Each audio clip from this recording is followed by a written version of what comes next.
everyone. Welcome all to the Politics of Cinema, the show where you guessed it. Cinema and politics go hand in hand. My name is Aaron Spears. And my name is Isaac Miller. And you said you were ready. I will never get into it right, and I feel like you should keep the bad one each time. Maybe I will. And I'm Isaac Miller. And on this episode, we're kicking off.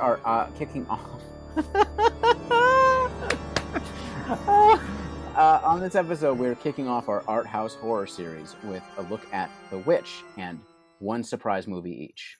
Well, since we're talking about art house horror, Isaac, via The Witch, we should probably start off a little bit with, I'm sure people that are looking for, a cinema podcast, especially a Politics of Cinema podcast, are probably familiar, or at least have heard the term art house horror. But in our context, what are we talking about when we talk about art house horror? So, that is a complicated question. It is. That's why I threw it to you first. Okay. So I think what we can say in the last 10 years, let's say when we talk about art house horror, yeah, they are more psychological. They're more cerebral. They're more based in the arcs of characters. The horror oftentimes is actually human beings, and not necessarily in a sort of Romero, we destroy ourselves sense. So that's certainly there in a lot of them. But it is the interiority of the characters that are more important. The level of quality of the filmmaking in the last 10 years is almost always of an extraordinary caliber. These are well shot, well made, whatever films, whether they're cheaply made or not, right? So they are at art house. They're what you expect in an art house level, right? Right. And, they're coming out of, I feel like, I could be wrong, but like they're coming out of a few different studios. I think you pointed out to me, pointing out the sort of the Blumhouse machine where they have different things that they do. And this is one of them. The movie that we're doing today came from, what is it? A24? Yeah, it came out of A24. They've done a bunch of these, and it's sort of like their brand. So like there's also an intentional marketing to this. Sometimes mismarketed, right? Like The Witch went wide, and it shouldn't have done so. Yeah. That was a weird one. It's like it didn't work. Or It Comes at Night. That actually went wide, which is wild. It is. It is. Great movie. Barely a horror movie in a certain sense, because the horror is a disease and totally psychological, but there's no monster out there. Right.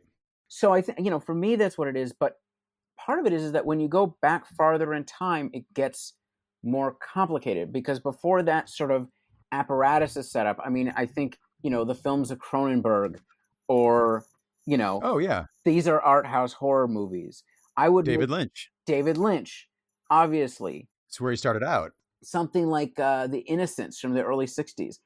They knew, and they had marketing issues, right? Because I think there was some mismarketing with that one as well. But this is very intentionally a very high level of filmmaking with deep themes, and the horror is not obvious. I think everything Romero does, I'm not going to say everything, but I'm going to just say that everything Romero does is actually a small family drama with a low budget set in suburban Pittsburgh, or not even suburban Pittsburgh, except that they're horror movies. That's a massive exaggeration, but we'll talk more about Romero. But I think everything he does at a certain level, even though his movies are total exploitation. And then you have things like Ganja and Hess, right, from the early 70s, which is one of the great rediscovered art horror movies out there, which basically only was what it was because Bill Gunn, the director, basically he had inexperienced producers who didn't realize what he was doing until he did it, and created, instead of a cheaper Blackula, which is a great movie, by the way, and the second one's great too, but creates an abstract art film about the experience of being Black in America in the early 70s. There are classy horror movies out there. It's a long-term thing, I think what you could call it. But what it is today, in terms of its structure and its conventions, I think is different than historic art house horror. I've thought about the term, and I hadn't really verbalized it this way until we started thinking about it for this quick little October series we're doing. Art house horror to me is a very modern invention, because for folks that this may be their first episode they're listening to, we both, back when there used to be movie theaters, we met working at an art house theater. So we put in quite a bit of time working at an art house theater. And so we were around, this new iteration of art house horror that's been coming up. Or I'm sorry, not even new iteration. To me, art house horror is maybe a 8 to 10 year old genre. And then when you and I were talking about it and you started mentioning, like, how do I even put this in the framework? Like, it goes back for, decades. What does it mean from the 60s? What does it mean? Like you said, Ganja and Hess. So if you go all the way back, even earlier to like 50s and like the atomic age and the paranoia that was infused in the horror films from then, that to me was like, for some reason, that was like art horror or like a Don't Look Now or something like that. That had an artistic flair. Like you said, it was more probably director driven as far as the filmmaking goes. But Yeah. you're right. The story wise, it had an emphasis on symbolism, on metaphor, atmosphere, psychological, like fucking with you if you're the audience or with the characters. Watching a character like slowly devolve psychologically to the point where they've gone mad or, whatever. Those were art horrors to me. But art house horror was like this new thing that almost was like, I guess, almost like a marketing term, which makes me kind of dislike it now. That the folks at like an A24 or Amazon or Roadside Attractions or something came up with to market this style of horror that we're doing right now to differentiate it from like multiplex horror. Right. So I really hadn't thought about art house horror as having like a long history to it, but it does blend in with the art horror. Again, like David Lynch, he came out with Eraserhead. Like he started off in a very like art horror kind of realm. I mean, I think, like, for instance, The Changeling, right? What's that, from Yeah. the late 70s? Within this old house live two residents. One of them is John Russell, composer, professor. The other has been dead for over 70 years.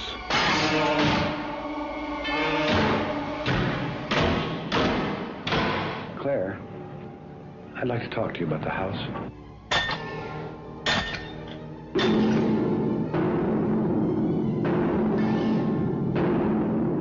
Did you die in this house? How did you die? Whatever it is trying desperately to communicate. What is it in that house, Claire? What is it doing? Why is it trying to reach me? Right there. Hold on. Senator, I'm John Russell.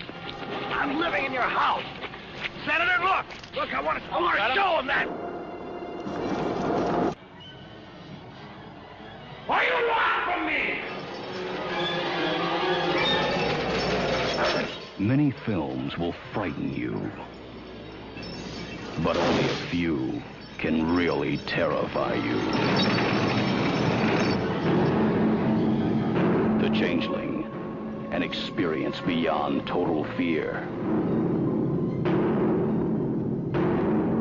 This is made to be a prestige picture, a prestige horror movie. So I think it happens. I think it, now that I think about it, the two that like seem to be made to be that are both like, ghost movies set in big mansions. But yeah, no, I think you're right. I think it's something that's formed in the last 10 or so years, even though masterpiece or art level, horror movies. I mean, how do we define art? Let's put it this way. Obviously there's all layers of art, and there are action movies that are perfect art, and we've done this on this show.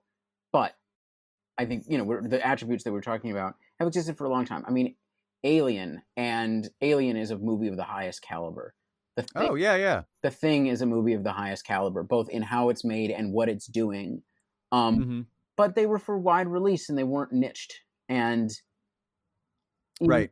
I mean, I think what's interesting, where does Get Out fit into this? Because obviously it's art house horror and it's part of that, and it's the most impactful and important one.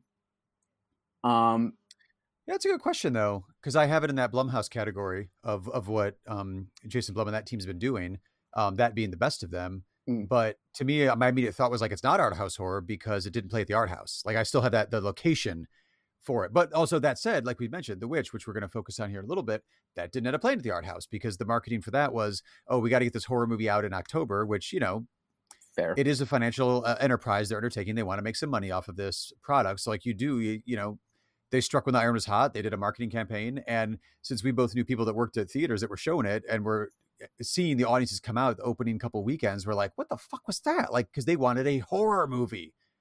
And they got this amazing atmospheric psychological mindfuck of a movie instead. So it really can't be limited to where it's playing at. Sorry. But so that's what I was trying to get to. It can't be limited to just the location and the style of theater it's playing at. I think the marketing apparatus in the studios to put them out is part of what has generated basically a high point in the horror genre in the last 10 years, which I think we are not in the only high point, but in a higher point in the horror genre in general, with these films, but Yeah. but there's not. It's a Venn diagram, right? It's a fuzzy edge category, and if it's It Follows or The Witch or Midsommar or Hereditary, it, right? Or the Babadook, for that matter. It because they're really influential and they're ones that everybody noticed. That's true. But it gets fuzzy. I mean, I think Get Out fits into the general tendency of the high quality and depth and power that horror is taking. So I would say it's part of the general tendency. Yeah.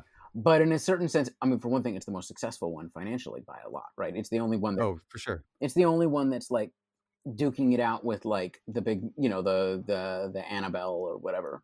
In terms of whatever, and cultural influence, nothing right. It. So it's just well, it messes your head though, like trying to determine the genre for it, because like it isn't determined by necessarily the content in the story, because you just mentioned like there's the social thriller, there's like the witch movie, there's the haunting movie, there's the cult movie, like it's all these different subgenres of horror, but like all the ones you just mentioned. But they are all within the art house horror banner, not because their themes are all the same or their narratives are all the same, because they're not all, ghost stories or slasher films or serial killers. But it's the intentionality with which it's made. The intentionality with which it's made, I think, is key. And the depth. Yeah. Right?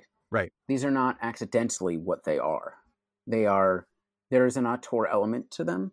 So is this a genre then that you can't have a bad one because it's required that it's art in order to be part of the genre? No, because they're shitty art. I mean, I think I am one of those people who doesn't think the Suspiria remake works. And it's not because it doesn't hold up to the original. It's because literally I just don't think, I think it tries to. Okay. It's beautiful. It tries to deal with a lot of weighty themes and it doesn't do a good job of it, but it is actually trying. And the director doing it is trying for something and has the talent to do it. Like, he's a great director. So like, I don't, so yeah, there can be bad ones, but to be totally honest, the ones that we know don't tend to be. Right. I mean, right. Well, I mean, the ones that rise to the top that like really stick in your head it's because they work. I mean, The Lighthouse and Midsommar are like last year was a really good year for movies, frankly. See some of our first episodes where we talk about all this, but Lighthouse and Midsommar are as good as anything that came out last year. Mm-hmm. In everything, in all of their qualities, in every aspect of filmmaking. Right. Well, one of the things we've been doing our Summer 60s series now for several months, but generally when we start off the show, there's our thesis idea. Here's what we're working with for this one. And then we also like to do a little genre hunting within the topic that we're talking about. So within the topic of horror films, Isaac, that is one genre. There's probably, I don't know, if you really wanted to parse it out, dozens and dozens of subgenres within horror. So is there anything in particular that's been pulling towards you this Halloween season as far as the horror genre? So I feel like I've been like hitting pretty random. I've probably watched like 20 horror movies already. I started last month, right when I couldn't take one more 60s movie in a row. I was just dying.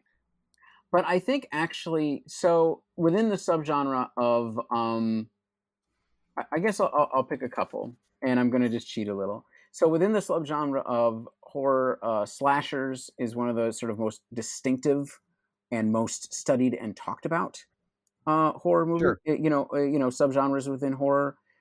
There are some great films like Halloween, the original Black Christmas, Nightmare on Elm Street that come out of this. Movies that could genuinely be maybe considered great to masterpiece level and deeply influential.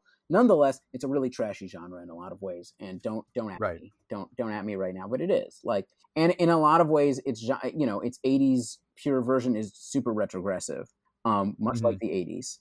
Which is why I'm going to pick out the Slumber Party Massacre from 1982, which is a feminist slasher.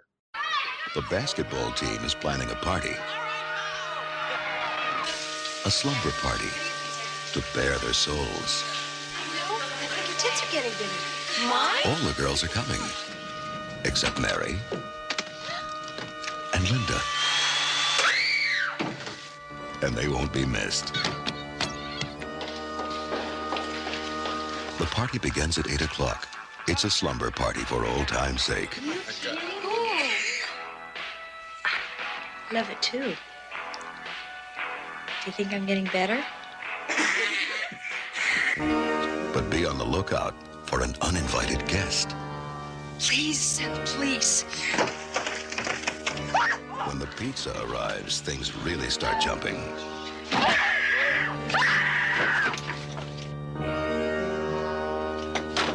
Some people may have to leave early, but others will hang around and hang around. Courtney, you're underage. Negative. Come on, let's go. You're not gonna eat the dead guy's pizza. I feel better already. Really, I do. But for those who stay, there'll be plenty of surprises and non-stop action.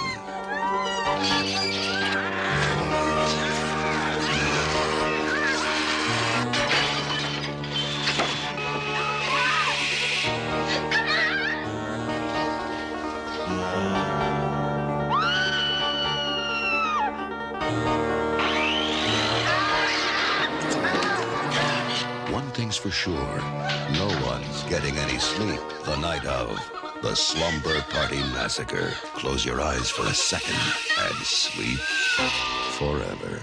It was written to be a feminist slasher. I think the producers sort of pushed it a little bit to be a little more of a classic slasher, so there's plenty of boobs, and a lot of young women get stabbed.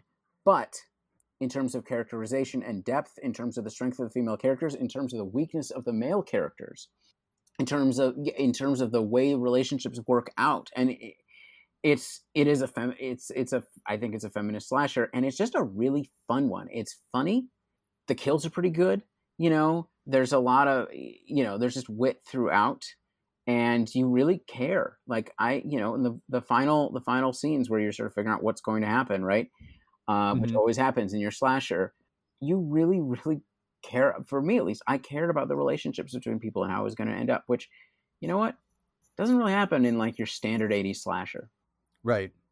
Have you, just want to touch on this real quick before we move on with any more discussion there. Have you gone any deeper? Because I know there's at least 3 in that genre, or in that series. Have you done Slumber Party Massacre 2 or 3? Slumber Party Massacre 2 is on my list, but I haven't gotten to it. Okay. I haven't either. I watched the first one just because you recommended it. But when I was looking it up, I was like, oh, they're actually all 3 in the series, different female directors, but they're all female directors, which I think lends a really interesting eye to this genre of the subgenre of horror films. Well, yeah. I mean, you can tell it's written and directed by a woman. Well, okay, to be honest then, so watching it, I think it's up on Criterion right now, which when I was like, hey, Isaac, where'd you see it? And you're like, Criterion. I was like, get the fuck out of here. What are you talking about? Why so when I Criterion, you're like, it was written, Rita Mae Brown is written by feminists, intentionally to be what it is. I was like, all right. So I clicked play that night and watched it. And the joke I immediately wanted to tell you was, I remember working at a video store at the end of high school and through most of college when I was home for summers and breaks. And that VHS box was always sitting there in the horror section. I never grabbed it because I was like, oh, it's one of those shitty slasher movies. But like my teenage self would have watched that movie over and over again because it has all the stuff you want. It has all the great kills and it's got tons of nudity. And I remember thinking as I'm watching it, did they let like a 14-year-old boy run the camera on this? Because it just lingers and hovers over so many naked female bodies in this. It's crazy. I know. Well, but part of what's interesting, it totally, I'm not going to make a defense on gays lines, right? Well, it doesn't need a defense. Like, this is what it is. It's an 80s slasher. That's not, this is part of the tropes of the genre. But part of what's interesting about is because the characters are so much better drawn. Like, yes, they're the ones with agency throughout, and the guys, like, none of the guys are there to save them. The guys are pretty pathetic and know it. I mean, no, and even there's a point where they're going to make a run for it to save them, and you're like, this is not going to work, and you know it because also it's like 40 minutes in, right? But you're like, yeah, they're not going to make it, and then they don't because you're like, yeah, this isn't, they're not helpful. But also because they're bad athletes, and that's clear in the movie. Like, they intentionally are like, yeah, well, none of us can like compete with them physically. Like, the women are better athletes in this movie. They're better equipped to fight the killer, and that's demonstrated in the film. I think the other one, I mean, I have not just been watching ones on the Criterion 70s list, but I have to admit the other one that I would pick out is It's Alive. It's alive. It's alive. Can you hear me? It can't be saved. It's gotta die. It's alive. It's alive. Why are you so anxious to be the one to do it? It's alive. Doctor! Demons out of here! It's alive. No, nobody Nobody knows how this thing happened. It's really a matter of speculation, and I think perhaps that's for the best. After all, if we find out that the cause is medication that we manufacture and it was administered over a long period of time, well, What do your interests recommend? Absolute destruction of this thing. Which is a 70s classic, which ties into the 70s tendency toward being afraid of your children. Whether it's Satan or whatever. In this case, it's a mutant baby which kills everyone in the delivery room but its mother and runs for it. It's by the great genre director Larry Cohen. Oh, that's a Larry Cohen one. That's right. Okay. Yeah. I've never seen this one. It's, Larry Cohen's great. And part of it is, this is the thing. This is a perfect example of, I think, what I love about horror, which is this is the dumbest idea in the world. It is a killer mutant baby. It literally crawls and murders people when it gets frightened, which admittedly, babies probably get frightened a lot, right? Because it's a scary world outside the womb. Yeah. Which is legit. It's a totally fair reaction. But also, what's great about it is the tone is, most of the movie is actually a character drama about the parents dealing with parenthood, right? We're actually going to be covering the Babadook later in this, and that'll deal with parenthood. So I decided not to choose this for that as a pairing for that, but I could have easily. But part of what's great tonally is yes, this is an extraordinary thing. There's a mutant baby killing people, whatever, right? So yeah, this is a new thing in the world in this particular universe. But there's never a scene where nobody disbelieves it. Like the first conclusion the cops and the doctors have in the hospital is, that baby must have killed him. I guess so. Yeah, it's like, this is not what? So it's this weird. That's funny. It's so bizarre, but yet the characterization is so strong. It makes a really good movie. So in true horror fashion, they made a sequel in '78. It Lives Again. Yeah. Larry Cohen again. And then for the third one, just going off the cover art on IMDb, It's Alive 3: Island of the Alive. It's the same carriage, but now it's on the beach. Is that Larry Mutant Cohen babies too? have been placed by court order on a deserted island. Yeah, again, a Larry Cohen movie. So yeah, I don't want to spoil the ending. He stuck with it. You know what? Good for him. That's Yeah. real Larry. That's a real Larry move there. It is really, yeah. Oh, that's funny. So what are your picks? I just went with one actually right now because I really, really enjoyed it a lot. I watched it. It's on Canopy for free if you have a library card right now, because it's kind of a spinoff that's endlessly fascinating me. One, because I share fanaticism with part of this with my daughter who's 10.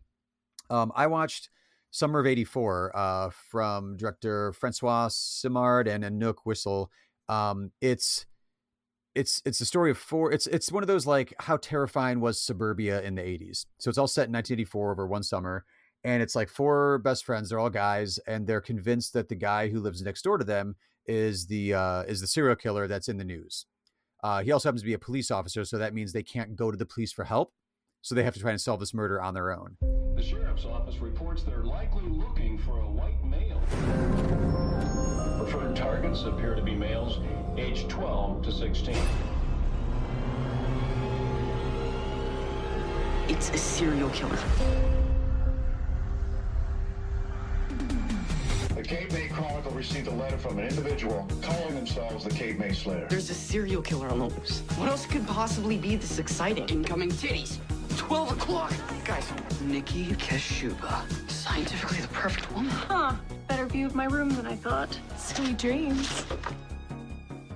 Emergency meeting. Treehouse. Now. Mackie is the Cape May Slayer. Mackie's a cop with a sick reputation. Wasn't counting on us.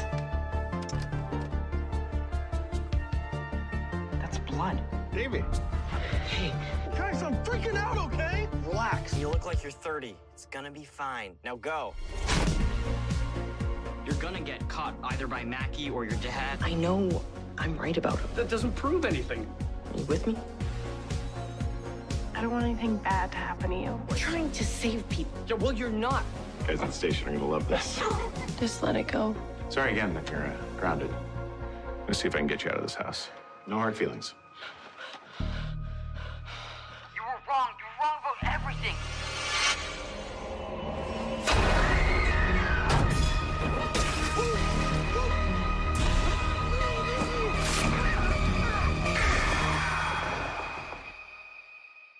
Even serial killers live next door to somebody.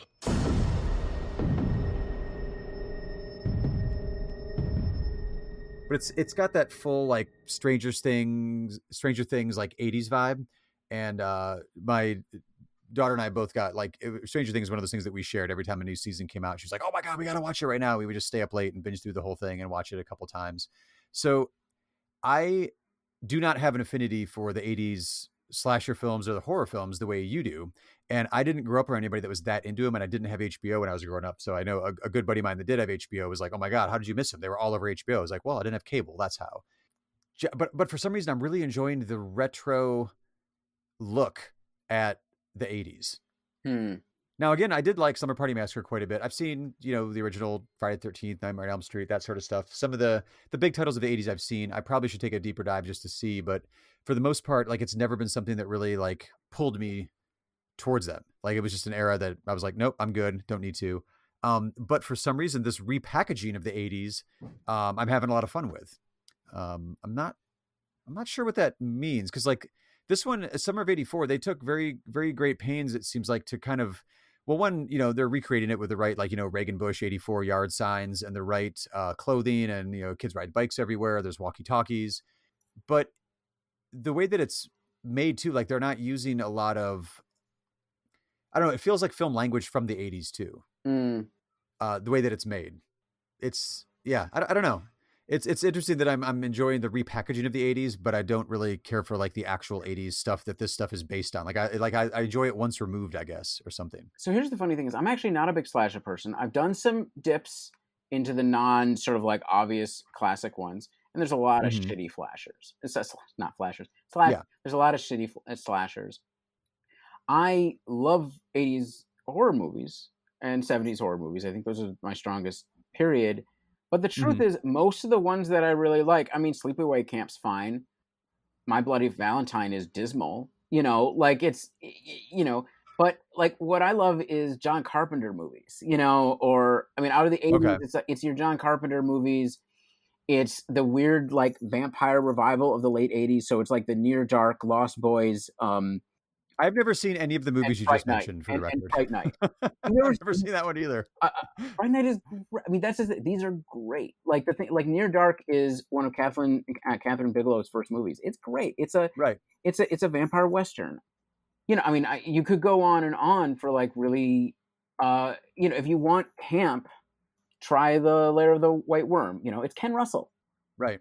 Yes, I haven't seen that one either. So again, this is coming maybe from a place of ignorance where maybe what I'm learning from watching stuff from this era once removed via like people that are fans of those movies that are now making movies set in the era of the movies that they love. Maybe once I dip my toe in there, I'll be like, oh my God, this is what I wanted. And there's a shitload of them now for me to watch. Yeah. And so here's the thing. Outside of the slasher that I was going for, a lot of slashers are playing into, I mean, obviously Wes Craven is a different issue, but like they're, is a very Reagan era moral panic, conservative genre. But there's also 80s horror movies that totally take that apart. So like Society, for instance, which is one I think I mentioned to you, which is not a slasher at all. I'm not going to give it away. It's great. But let's just say the rich are not like us. But they might eat us. That still feels like a spoiler, but fine. Yeah, you'll get that from the cover of it. I mean, it's true. Yeah, no, I think it's a strong period for the genre, but not. Yeah, I'm not a big slasher person. But what do you think it is about the 80s, though, or like the reaction to the conservative Reagan America that highlighted the suburbs as the setting for so many of these? Because even like the big ones, like, you've got, Freddy's running around in the suburbs. He's not out in Texas Chainsaw Massacre territory. He's in the burbs killing a bunch of white kids. Well, part of it is that, hey, this is a political podcast. That's the normative image. I mean, so part of it is in the post-war period, the normative American is white and suburban and middle class, right? That's what our national understanding of ourselves is based off of, and that's reflected in the media and shaped by the media. And remember, this is a period of sort of if the 70s is sort of a neo-50s in terms of fashion to a certain degree, the 80s are a neo-50s in terms of attitude. And so, yeah, the troubles. I mean, this is the stuff that like Spielberg is about, like the troubles of the suburbs for in the 70s or before. But like this is very much, maybe these are sort of moral panic periods in a period in which these things are supposed to be under control. Mm-hmm. The difference with the difference with the 80s and the 50s in socioeconomic terms is, whereas the 50s are a period of pretty unparalleled prosperity for a wide swath of Americans, the 80s are a goddamn mess. And they're the greed and good period, and we're supposed to be thinking this is going on, but you're dealing with like the beginning of the 80s starts with the worst recession since like the Great Depression. So there's an underlying unease maybe, but no, I think it's that these are the normative images, and this is the period in which the counterattack to the 60s is cementing itself because it's just one. So there we go. It's not surprising that a lot of these things are going to be playing with sort of a very conservative view of the world. I mean, it's there, which some of these horror movies are attacking that, and some of them are playing into it, but it is sort of the field that they have to operate in. Well, especially because then, like, I was trying to adapt that to the world of Summer of '84, where what you're just describing there, and it has, I mean, other than a few, like I said, like Reagan Bush yard signs, it stays so specifically within just like the neighborhood there. It doesn't really even branch out too much. Like even when you're watching TV, like there's no national news there. It's like local news about the serial killer. His dad, the main character's dad, is a cameraman for like the local news channel too. So he has access to video cameras. And they play with that a little bit when they start investigating. But I'm wondering if I would go then. So that's a movie made nowadays, a couple of years ago. I'm wondering what the world would have inadvertently been captured in the 80s that this movie maybe was lacking for world building and context. I mean, it is the fortress suburbs that are being penetrated by an unknown fear. Not a terribly original theme, and one that you can find certainly by the early 70s. But there you're going to find it specifically also in response to the counterculture and so forth. These are somewhat different fears because there aren't a lot of black people in these movies. It's not even the racial other, which you get plenty of in the 80s, but not so much in horror as far as I'm aware. Well, right, because like in this one, the kids are, well, I mean, they all believe him to a certain degree. It ebbs and flows throughout the movie, but at least the main character that the audience is with is fully committed and believes this the entire way through. But so he's got the fear of the neighbor, but none of the adults do. Part of it is I'm thinking if you have a movie of the era, made in the era, like we did with the whole 60s stuff we were just looking at, like even like the lesser movies are still inadvertently capturing moments that are in the zeitgeist. But when you're trying to recreate it, decades later, maybe you miss some of that flavor. Yeah, I don't know what they would have added, but I mean, I think it's the basic that the fortress suburbs that are supposed to be our Reaganite, clean white space are actually, rotten and full of dangers. And they have murderers in them. Which is like, once again, like not uncommon and, sort of, I mean, I think Poltergeist is a movie that sort of gets across some of those things best. But I mean, a lot of, so many of these are set in the burbs. Right. And sort of dealing with this stuff at different registers. No, that's a really good example. This is something that's severely lacking in my film knowledge. I guess I should probably rectify since it's October. This is a good time for it. I just watched Poltergeist for the first time last year because someone forced me to like sit down and actually watch it.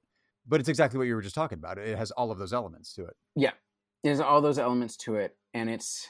Speaking of spaces that are safe for white families, let's go to The Witch. Early settler colonialism. Yeah, no, we should. Yeah.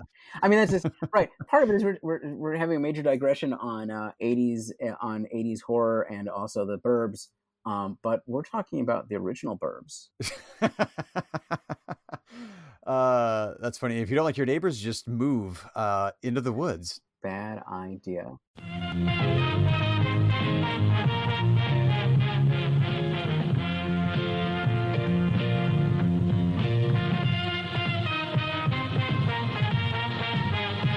For our feature presentation today, we wanted to jump into The Witch, a New England folktale from 2015, written and directed by Robbert Eggers.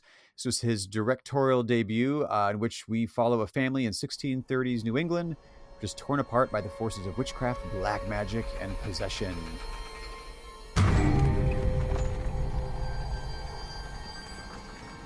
What went we out into this wilderness to find? Leaving our country, kindred, our fathers' houses. For what? For the kingdom of God.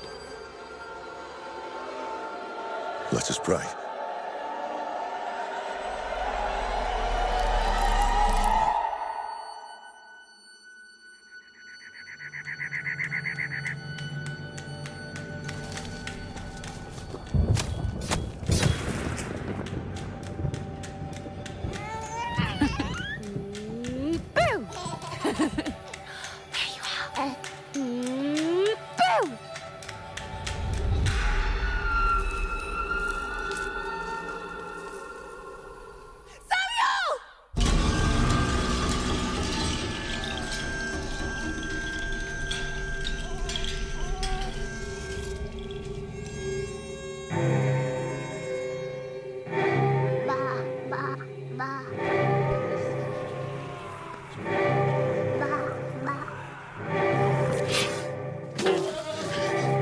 Curse this family.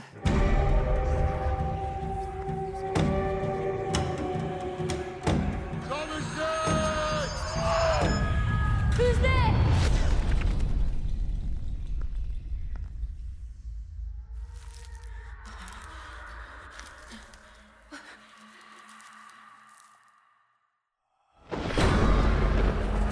Oh God, my Lord, I now begin. Oh, help me and don't leave my sin. For I repentant thou shalt be.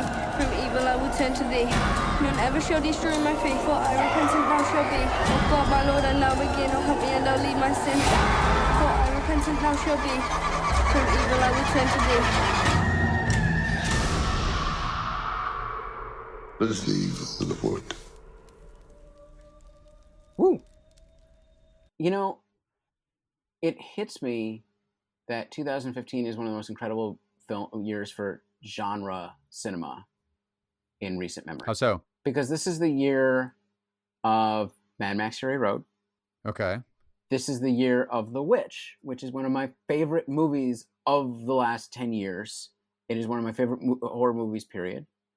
And it also, I don't know, actually, yeah, I guess it is a genre movie. I would also say it's the year that Creed came out, which is still my favorite Ryan Coogler movie, and is kind of a minor miracle that movie is pulled off and also incredible. But, you know, those are like, I feel like those are like, at least two of those are landmark films, and one of them is really good. But let's talk about The Witch. Yes. So how do we even start with this? That is a good question. The parts that grabbed me, I guess, first impressions. I was looking forward to this movie because it was sold to me because of, again, I was working at the Art House Theater at the time. I was upset we didn't get it. I thought this is a perfect movie. We should be showing this in an art house theater, and we didn't because the studio or the distributor wanted to go wider because they were like, it's October, it's The Witch, or maybe it was late September, I forget. But it was like the season when people would be wanting to go see this at the multiplex. And I was pissed, but what I'd read about it with interviews with Eggers and some like I think it played at Sundance that year. So like there were some early reviews of it, and I was like, oh, this sounds moody and atmospheric and awesome.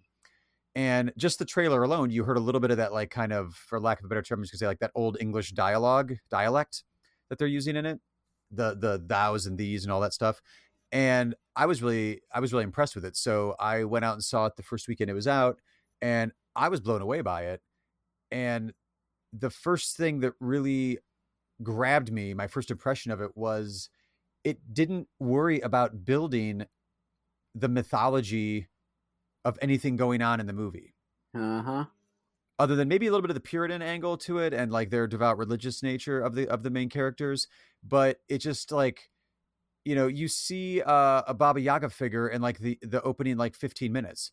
And like that word is never said. And it's just like, oh, I mean, I guess that's a witch in the woods. And like, did they just smash up that baby into goo and bathe in the moonlight and, you know, all the stuff? Like, it wasn't, here's what I do to stay young. Or there was no mythology to it. It was like, it's showing you it, and it just keeps plugging along. Well, and it was no like origin story for the witch in the woods. There was no like book that the family kept going to get information about what was going on. It was acting it out. It was a show, don't tell. It's like, oh, it's perfectly show, don't tell. And part of it is that they open up with like the woods are foreboding, but you don't even spend any time to like build suspense around, ooh, the woods are scary. It's just like, no. It's very tangible. Like it's right there. Yeah. This is what's in the woods. It will eat you and steal your soul. And that's the end of it. At the same time, and so part of it is it makes it both very tangible and real. And it's also, everything operates at a metaphorical level as well. Right. Everything has a perfectly structured dual purpose to everything. Actually, so I wrote down one thing in my notes when you were saying about how like the woods and all there, it's them, they arrive in their plot of land and they just start praying. And then the way the camera does, it pulls up and it shows that they're praying at the woods. And then it just turns into like this like spirit choral singing. We were like, you couldn't be more specific. Like, here they are doing what they're doing. Holy cow, look at the evil woods over here. Like it's a perfect setup. You don't need some backstory or, like I said, like a book that one of the kids is reading or of mythology or something. You see it in one shot for like 45 seconds and you got it. Yeah. No, there's perfect economy in this movie. Yeah. At the same time that I think it breathes really well. I think perfect economy is the right word, because so what I wrote in place of having perfect economy of story here was it felt very Kubrick to me. which I feel like in my brain I do associate Kubrick with that, with like, and it's economy of storytelling, and that does not mean that it's a short movie or a short scene or anything. It's the scene is exactly what it needs to communicate what you need to know. Eggers' thing, and this is his second movie, has continued this, and I suspect his third will as well, is to do perfect. I mean, this is one of the most historically accurate movies ever made. Perfect time recreation in which you take folklore or old stories. Like, I mean, all of this is based off of actual like New England or other witch folklore, and you craft it into a movie with like deeper themes and so forth. And I think that in lesser hands, that would be really annoying and really pretty kitschy as a shtick. Yeah. So the mental exercise here is you take the script that he has and you give it to Rob Zombie to make. Yeah. And you don't get this movie. Brutal. And I'm a sporadic Rob Zombie fan. I'm not saying that to be dismissive. I'm just saying his style is not subtle, and you would not get this movie. Right. Whereas this brings out themes of feminism, which a lot of people have noted, settler colonialism, religion, hubris, and the hypocrisy of the family unit, which plays across. How do you mean with that? Well, I mean, part of it is so let's just launch right in. So you have a Puritan family which leaves the Puritan settlement in New England because they are literally too Puritan, right? They are functionally heretics from their community because they consider the rest of the community heretics. Move into the wilderness believing that they can do this. There's your hubris. But all throughout the hypocrisy, specifically of the father, who is the patriarchal figure, right? Yeah. His failure, I mean, this is called out directly.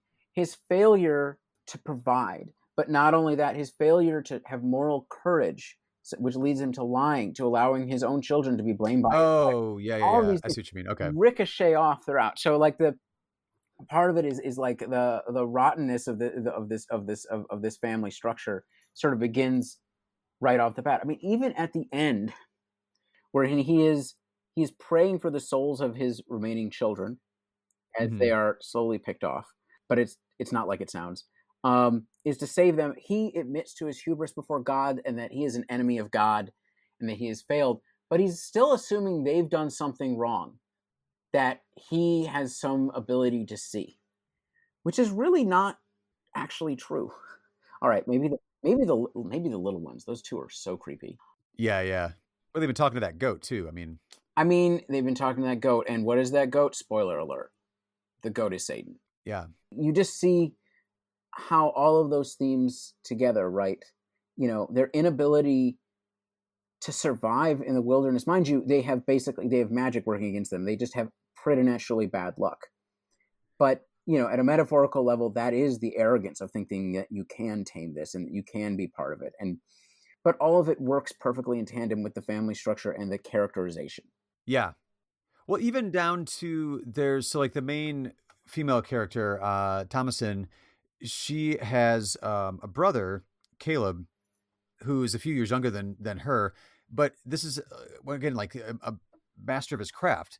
Eggers has these quick shots where you see the younger brother like looking slightly down his sister's shirt or blouse, whatever she's wearing, a little bit. So like it gives you that quick little hint of like, oh, that's right, he's of that age.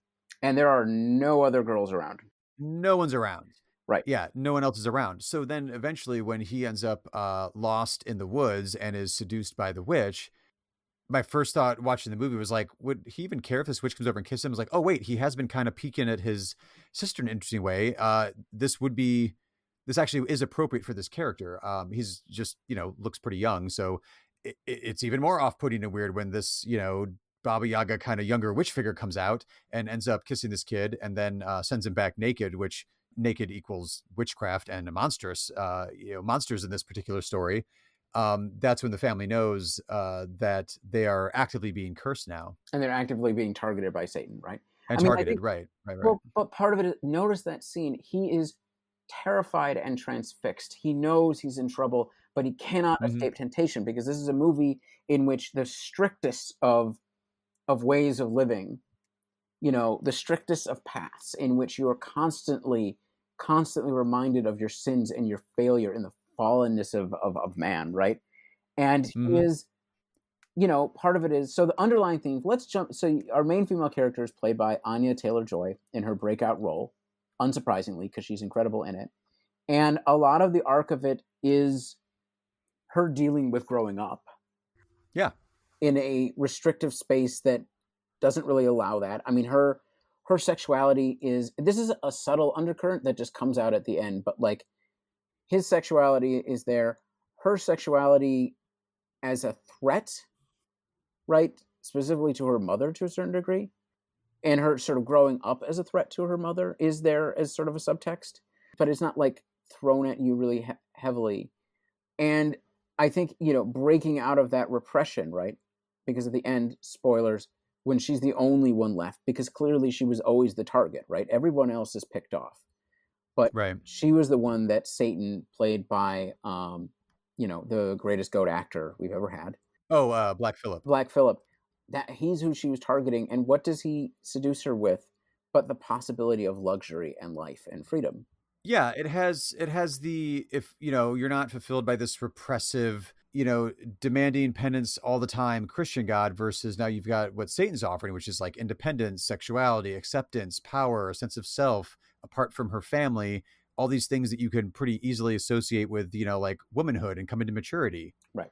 And this is why this is oftentimes talked about as a feminist film, right? Because she's a character who is, I guess, is breaking out of this and sort of finding herself through slicing her mother's throat open with a razor blade because her mother's trying to kill her because her mother thinks that she's a witch, which is not true. Part of it is also this.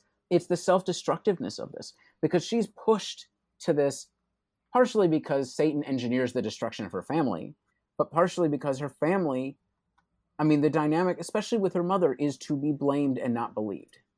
Part of what's, I think, is effective is that they don't make it really blunt that her position with the family is constantly being undermined as she's growing up, and being blamed, because she clearly loves her family, and her family actually loves her, except for the twins. Those twins are just, they're a problem from the beginning. There's the two youngest kids. Well, I was kind of wondering about this, because it was almost like, what is her role within the family as she's transitioning to womanhood, basically, because she's kind of like the default babysitter for the two twins, but then they clearly don't listen to her because they're old enough now where they're just like terrors. And for the youngest child, the baby, before the baby is stolen by a witch, blamed on her because nobody sees it. Yeah, but sorry, go ahead. No, I was just gonna say, like, it's almost like, because she's hit female maturity, what's the place for her? Because like, as soon as the mom mentions that she's had her first period, that it's like time to take her to the village to be offered to some family, because there's a financial value to that. There isn't it. I think it is part of what you do, right? At that, like, it is like I don't know what's about 17th century New England, but like the idea in sort of rural early America that at the age of maturity, a woman goes out, works in another household, learns new skills or whatever, and then gets married. Yeah. It's a pretty standard path. They're doing it out of desperation, as everything they do to survive in the woods collapses and they have no safety net because they're not part of a community. Well, so I mean, it ends up placing her in the form of, now you're a commodity for survival rather than being an active participant in how they might be able to survive. Yeah. Yeah. It's the same as like the tin cup or the silver cup that the dad sells that he lies about. That was the mother's, cherished item. Like the daughter's on the same level as that. Yeah. I mean, I think it is, well, because she's another mouth to feed when they can't feed. Right. And right. also she's, the older she gets, the more dangerous she is. Right.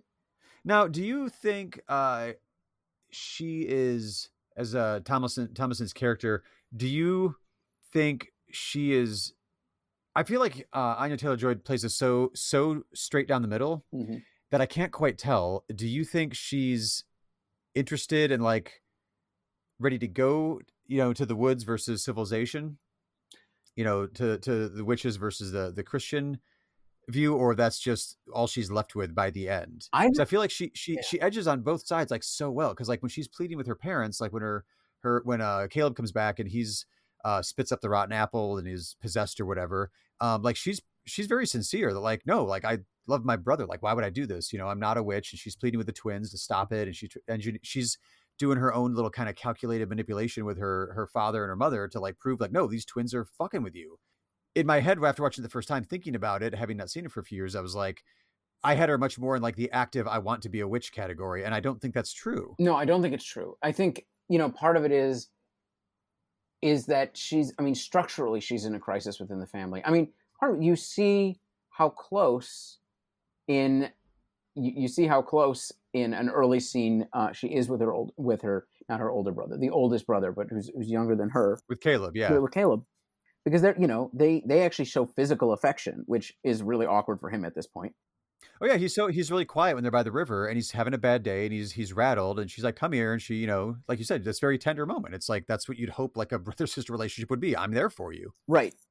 She genuinely loves. Part of what's interesting about this is the family collapses and falls apart and rips apart. I mean, one, the opening thing, which we haven't talked very much, is the disappearance of the baby under her care, right? That undermines her position within the family, right? Because this is your ultimate responsibility, is to take care of your baby sibling.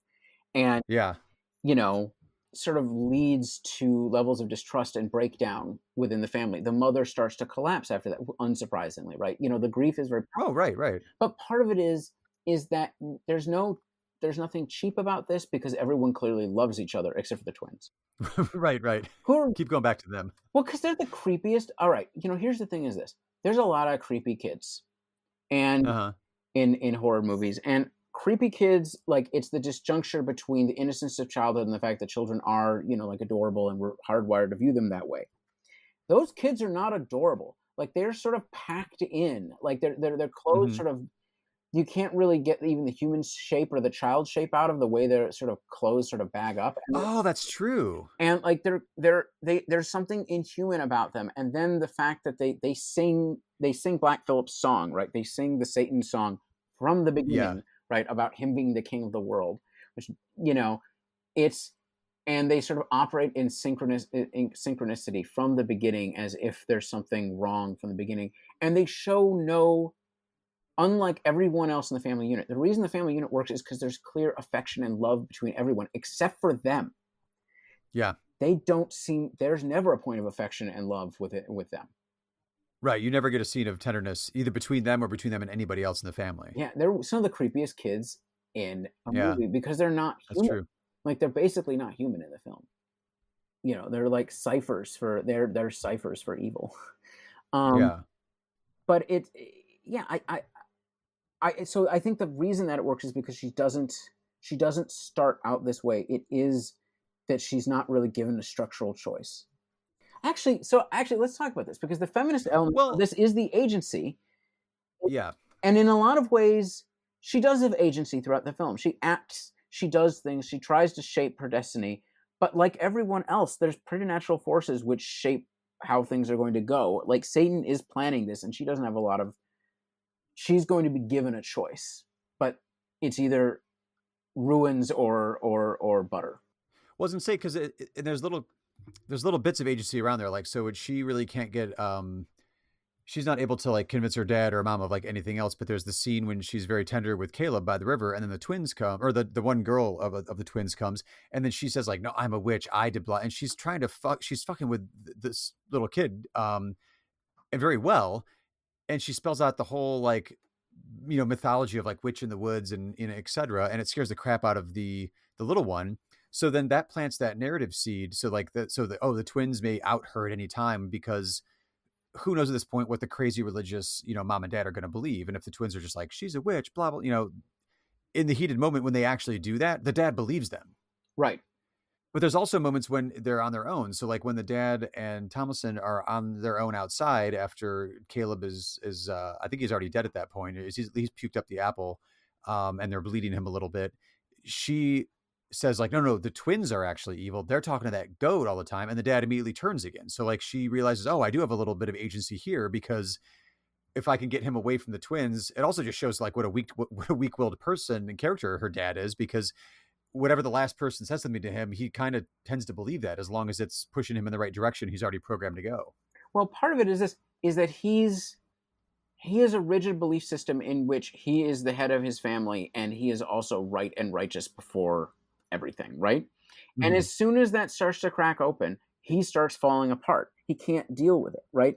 And not only that, he is weak. I mean, I actually just want to say that I would say he's weak before his wife, but actually they have a more healthy relationship than that, maybe.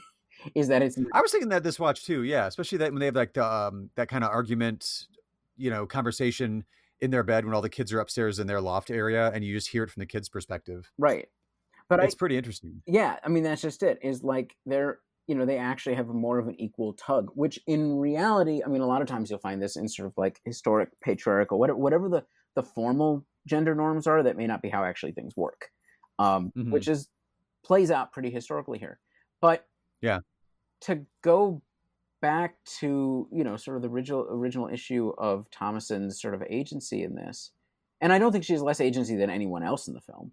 No, that's what I'm saying. I think she's fighting for some bits of agency here and there. Right. Throughout. Especially once everything starts unraveling. Right. And so, she's sort of struggling to find this, but, in the end, it's interesting. So that's what I'm wondering, like, at what point, because basically, if you look at it from a 1-to-1, she swaps one religion for another one. Well, so, I mean, my thought when I was watching it the other day, was at the end, though, she's floating up in the air. She's naked. She's with the coven in the woods. It seemed to me like that was the first moment where like you saw her experiencing joy. Yes. Like she was laughing, she was elated, and it was like, it was euphoric. Well, and I was like, wait, did she laugh at all this entire, or smile even? Except for when she was with the baby at the beginning. And with her brother by the river. Well, it was tender, but I don't know. It wasn't like funny. Well, yeah, I guess she started tickling him and tried to cheer him up. Yeah, no, they actually... Yeah, that's true. Part of it is, and when she's walking with him, and they talk about good times that their family has had before they came to America. Oh, yeah, remember the windows in England and everything else, right? But she's like ecstatic at the end. Right. Well, she's in ecstasy, right? Right. Like, I mean, that's part of what's going on. I mean, I think part of it is, I mean, it's the classic sort of like, Satan offers you pleasures and freedom, and potentially more self-expression, right? Yeah.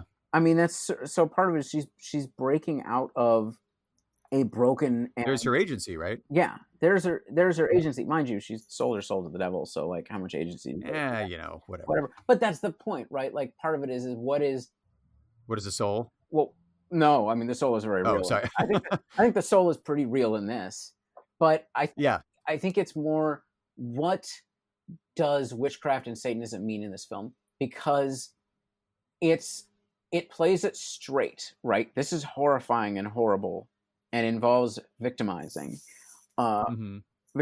people at the same time that it also represents sort of her freedom and out and a chance for self-expression and finding herself outside of sort of a, what has turned out to be a deeply hypocritical and rigid belief and family structure. Yeah.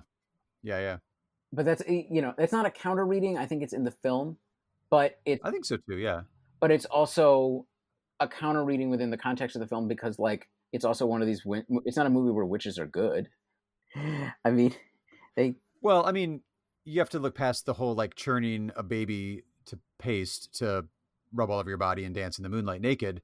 That's a pretty rough opening that doesn't really put you on that character's side. Sure. But if you're only looking at it from Thomas's point of view, like she gets liberated by the end. That's a good thing. Right. Her whole family's dead, but got to break a few eggs, it's not like she's not looking for this.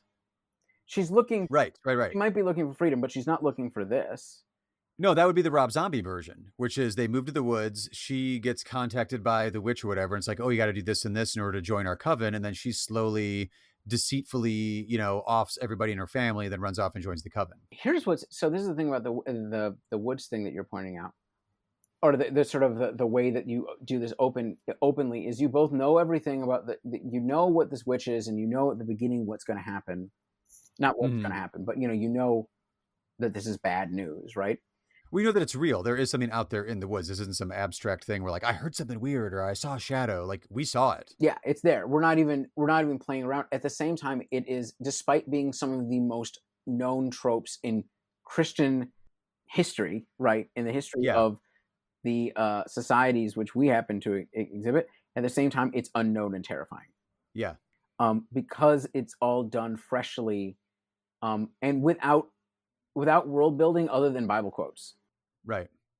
No, that takes us back to the very beginning. That's what I was saying. Like, there isn't like some book that they brought with them that like gives us all this exposition. The way that like I watched the Craft for the first time, the '90s movie, and they have like the little shop they can go to. Which like that shop doesn't exist in like your general suburban town. Like it's a full on, Wiccan library right there. But what suburb did you grow up in the '90s? Because there was plenty where I lived. Oh yeah, not my exit ramp hometown, but you don't have like that exposition dump there. It's just like you said at the beginning, like it was a shorthand to mythology where like, when you see, the rabbit show up, or when you see Black Phillip there, you're like, oh, that's off. Or like, oh, hey, that's the thing. Or like I said, even just having that Baba Yaga image right at the very beginning, you're like, oh, okay, we're doing this. I didn't, you could see that as like, I mean, I didn't, but if I showed it to like my 10-year-old daughter, like I was saying, we watched Stranger Things together and stuff like that. I think this movie would terrify her. So I wouldn't show a 10-year-old this particular movie, but she would see that image and be like, oh, that's a witch. Right. Or it's at least like, oh, that's spooky or whatever. You know what I mean? Like it automatically instills in you like, oh, this is out in the woods there. This is terrifying. So if we get beyond like the obvious critique of like a puritanical Christianity, which I think is like there, but like also there's a deeper critique of. So I guess what I'm trying to say is we're recording this on Columbus Day, a day which is a holiday which celebrates a genocidal monster and was really meant to buttress American nationalism by incorporating Italians into being white. And this is a movie which is about early, sort of the earliest phase of sort of American settler colonialism. And it is also about them going into the woods, into the hubris of this and the ideology of belief in your, I mean, part of it is this, you never get a sense of like a right to own or a right over nature or whatever like that. But there is a separateness, right? There's a fear of that nature. There's an inability to deal with it, right? In the woods, and that that they're buttressed by this belief, by their armored belief. What does this say about like American settler colonialism? Maybe I said it. I think you did. I was going to say, I think I put in the notes that for some reason I was getting a very sense of like, is this a grand metaphor for the profound like ridiculousness of like manifest destiny or dominion over the land? I mean, that whole pioneer spirit. It's like it's a critique of like that pioneer spirit. Yeah. I mean, I think part of it is and this is not something that really works as a full metaphor for the movie, but in a year in which everything is on fire or underwater, not as if global warming in 2015 wasn't on on a lot of people's minds, it was well manifest, right? It's just been at that point, it's only 5 years ago. Nonetheless, there's a part of me. It's the hubris. Yeah, it's the hubris of assuming that you can do this, and the ideological blindness that you can, and as it swallows you whole. Now, you're playing with the primordial sort of mythology of these things, in which nature and Satan and the unknown and women are all bad, but the film can be read to be turning that on its head, and using those things to destroy the hubris of the settler colonial project or the technological humanity that we live, the expansionist humanity that we live in today. We live with today. I don't know. It's a read. I don't know if I'm. It's a read. I think that's all there, but there is also they do have a somewhat of a desire to potentially like live in somewhat harmony with the land because it is like God's bounty and blah blah blah. Yeah, I guess. But they're terrible at it. Right. Like you see them set out traps. You can't trap anything. You can't shoot anything. Like they're not good at farming. Granted, there's like curses involved in all this stuff, but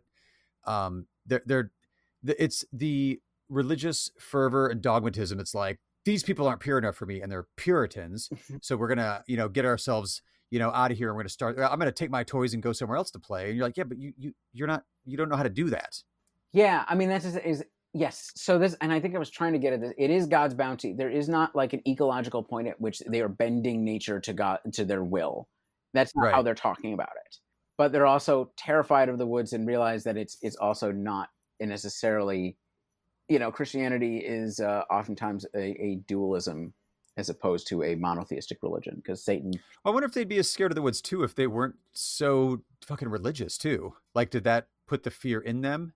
Because all of these are like, it's a lot of Christian view of Satanism too, from their perspective. Yeah, I mean, like goats and hares and crows and everything else. Well, part of it is that it's the unknown, right? Mm-hmm. It's the unknown that we can't control. But of course, yeah, or it's the unknown beyond the sphere of our beliefs. Not even beyond the sphere of our beliefs. I'm having trouble quite capturing it. It's the unknown. It's an unknown, ungodly world out there, right? It's not that. I mean, they talk about, you know. I mean, I think the mother talks about this as well, wishing they could just go back to England. Yeah. But only once things get so bad. She wasn't saying that, you know, when they were first, you know, asked to leave from whatever, you know, Puritan court they were in front of right at the very beginning. Well, but that's the point, right? It's like when things spiral out, when nature, I mean, when in reality they're being cursed, they never stood a chance, right? We don't know if he's bad at anything but cutting wood, because frankly, his farming is not really up to the test, because magic is a little over his head. Right.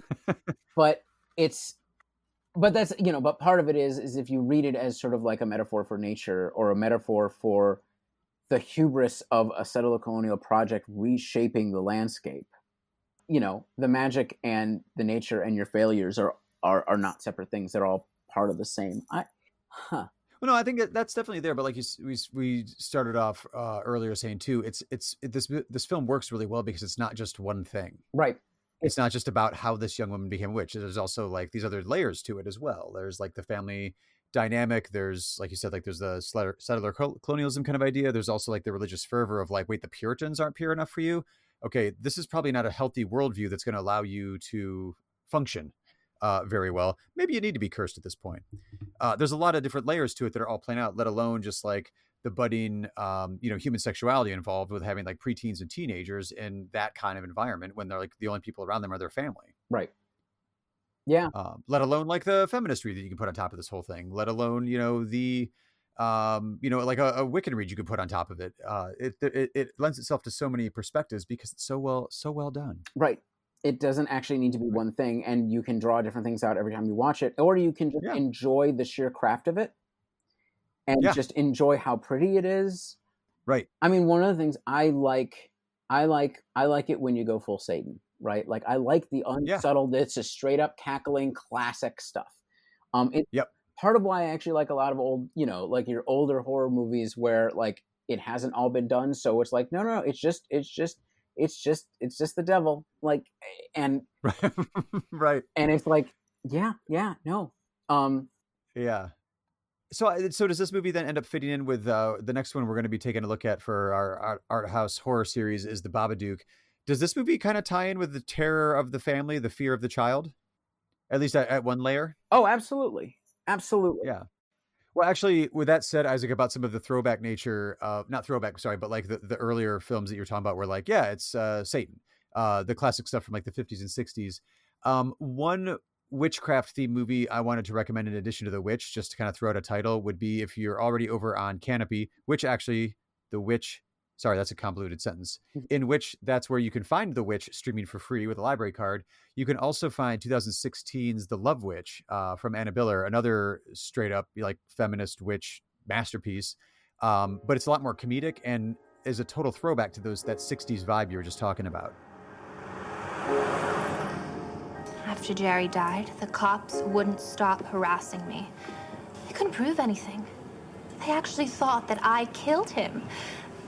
Anyways, San Francisco got to be a really bad trip after you left. And that's when I remembered you had that extra apartment. Hey. Hi, I'm Trish. Hi, Trish.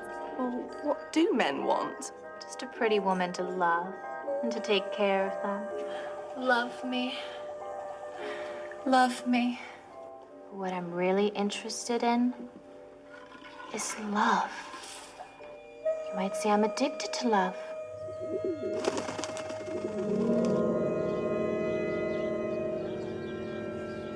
You want to take a girl up there now? You want some? What is it? Well, I met this great-looking guy. And I used love magic on him. Then he got really weird on me. All these emotions started flowing out of him. Then he got really sick. What is it, Wayne? What is it, baby? What a pussy. What a baby. Wayne. Witchcraft is just a way of concentrating energy. You can only work with what's already there.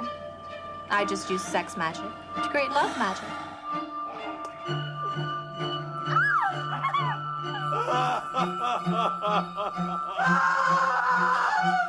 Sometimes it's almost scary how strong the love gets. And sex magic, of course. The Love Witch is incredible, and is definitely part of the, the art house genre wave that we're talking about. Yeah. Well, I'm gonna choose another witch movie that goes a little bit farther back, but is also another sort of feminist take on the witch by George Romero, the famous Of the Dead director, founder of the modern zombie genre. And that is Season of the Witch. It might be on Canopy. I know it's on Criterion right now. The least qualified person to understand a dream is the dreamer, which brings us to you. Oh, my God. Jeez, Joni, you scared the hell out of me.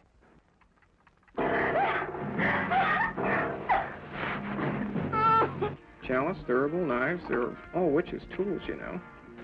Oh, I'm just interested in it.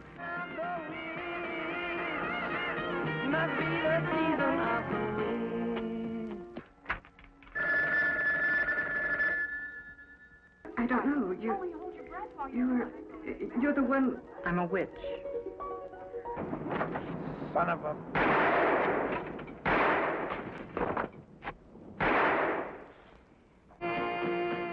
It's not, to be totally honest, it's not like his strongest movie in the world. But what it does do is deal with the changing, basically the feminist problems of, early 70s housewives as they sort of lose their place.